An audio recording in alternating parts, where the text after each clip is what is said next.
We need sabbaticals because the nature of work is changing. We're far removed from a time when you work for the same organization for 35 or 40 years and then retire. It's now common to have almost 9 jobs before the age of 35, according to the Bureau of Labor Statistics. Today, we seek meaning in our work. We want to see the outcomes of our labor, and we yearn to explore different types of work or industries that interest us. Going from corporate warrior to nonprofit helper, or switching industries from tech to clean energy. We can reinvent ourselves multiple times. Longer life expectancies make this even more likely. The COVID-19 health crisis crystallized what is most important for many people, and working 60-hour weeks for a company that might lay us off next year isn't it. The COVID-19 health crisis crystallized what is most important for many people, and working 60-hour weeks for a company that might lay us off next year isn't it. More and more of us are exploring alternative work arrangements, additional time off, and remote work than ever before. Companies are also starting to notice. The Society for Human Resource Management found more than 400 companies who say they offer a sabbatical benefit to employees, with some even offering the time off as paid. Our modern world has abundant educational resources for cheap or free. A new career could be as close as studying for a new credential or certification. So why not reinvent yourself a few times during your working years, as your priorities and interests change? For too long, we felt pressed to participate in hustle culture, which says if we're not moving, growing, and achieving, we must be stagnant and therefore worthless. Yet, sometimes, the only way to release ourselves from hustle culture is to do the complete opposite.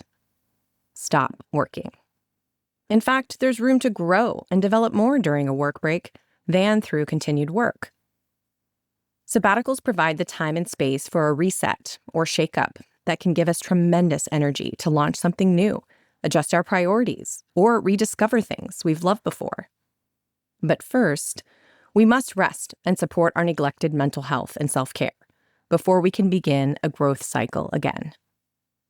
This is not just a romantic idea for independently wealthy people. With a little planning or access to a work benefit, work breaks are something anyone can experience. In this book, I will give you actionable steps to do the kind of planning and preparation that will provide the best chance for success. Sabbatical defined. It's more than just a vacation. The problem is, most people don't know what a sabbatical is. The 2 most searched phrases on the internet related to the word sabbatical are, what does sabbatical mean? And how to take a sabbatical, according to the internet search tool answerthepublic.com. In my view, a sabbatical is just a week's or months-long break from work. It's more than a vacation, but beyond that, there are no rules. It's a blank canvas waiting for you, a chunk of stone you can carve into any shape you imagine. Even when you're certain you want to take an extended work break or sabbatical, major fears will come up. I'm sure you're already asking yourself, what will my family or colleagues think of me? How do I communicate this to future employers when I return to work? Or how will I afford this?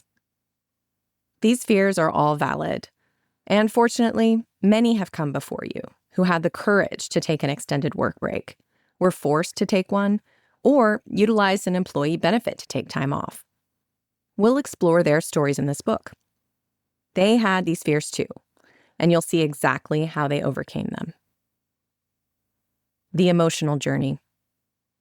In my work as a financial planner, I've coached dozens of people one-on-one to help them take a hiatus from work. And I can tell you from experience, it's never the finances that are the most fear-inducing. It's often intrusive emotional reactions which can be the most challenging. It's very easy for us to craft an identity around our work or job. And it takes effort to let go of your career identity, even temporarily. I have firsthand experience. Before starting my financial planning firm in 2015, burned out and overworked,